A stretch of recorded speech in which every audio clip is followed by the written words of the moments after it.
আওয়ামী লীগ সরকারের শাসনামলে সাবেক ও বর্তমান মন্ত্রী, সংসদ সদস্য, আইনশৃঙ্খলা বাহিনী সহ সামরিক বেসামরিক কর্মকর্তা, নিম্ন ও উচ্চ আদালতের বিচারক, ব্যবসায়ী সহ বিভিন্ন সেক্টরের ক্ষমতা অপব্যবহারকারী ব্যক্তিদের তালিকা তৈরির উদ্যোগ নিয়েছে বিএনপি। দলটির নির্ভরযোগ্য সূত্র জানায়, অত্যন্ত গোপনে কাজটি সম্পাদন করছেন দায়িত্বপ্রাপ্ত ব্যক্তিরা। অনুসন্ধান টিমটি প্রশাসনিক বিষয়ে অভিজ্ঞ ব্যক্তিদের সমন্বয়ে গঠন করা হয়েছে। তারা নিবিড়ভাবে অনুসন্ধান করছে এবং বিভিন্ন সেক্টরের দুর্নীতির সঙ্গে জড়িত ব্যক্তিদের তথ্যাদি সংগ্রহের কাজ শুরু করেছেন। এক্ষেত্রে প্রশাসনের ভেতরে ও বাইরে বিএনপির সমর্থক পেশাজীবীরাও এ তথ্য উপাত্ত দিয়ে সহায়তা করছে বলে জানা গেছে। এ বিষয়ে বিএনপি মহাসচিব মির্জা ফখরুল ইসলাম আলমগীর সরকারকে দায়ী করে বলছেন, এ আজিজ বেনজিরকে কারা সৃষ্টি করেছে?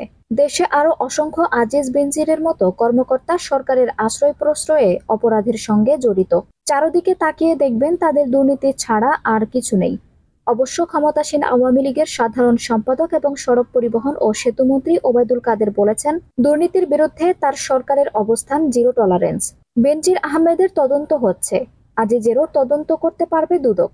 বিচার করার সৎসাহস সরকারের আছে। এ ইস্যুতে সরকার মোটেও বিব্রত নয়। তবে বিষয়টি জানা নেই মন্তব্য করে বিএনপির সাংগঠনিক সম্পাদক সৈয়দ ইমরান সালেহ প্রিন্সকে বলেন, অনুসন্ধান টিম গঠনের বিষয়ে আমার জানা নেই, তবে জাতির স্বার্থে সত্য উপস্থাপন করে যাব। সময়মতো দেশবাসীর সামনে দুর্নীতির সঙ্গে জড়িত সব ব্যক্তিদের তথ্য প্রকাশ করা হবে মন্তব্য করে প্রিন্স বলেন, গত 15 বছরে আওয়ামী লীগ সরকার প্রশাসনিক সব জায়গায় নিজেদের বিশ্বস্ত লোক বসিয়েছে। নিরপেক্ষ ও সৎ কর্মকর্তাদের বাধ্যতামূলক অবসরে পাঠিয়েছে। অনেককে চাকরিচ্যুত করা হয়েছে। গণতান্ত্রিক প্রতিষ্ঠানকে ধ্বংস ও মৌলিক মানবাধিকার হরণের পাশাপাশি নিজেরা লুটপাটে নিমগ্ন হয়ে পড়েছেন।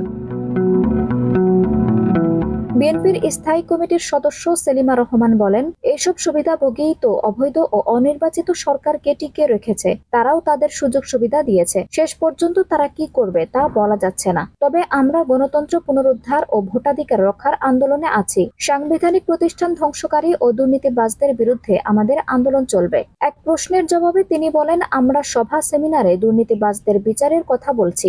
সামনে হয়তো আরো কিছু পদক্ষেপ নেওয়া হতে পারে। আঞ্জুম হক আরবি, টাইম নিউজ ডেস্ক।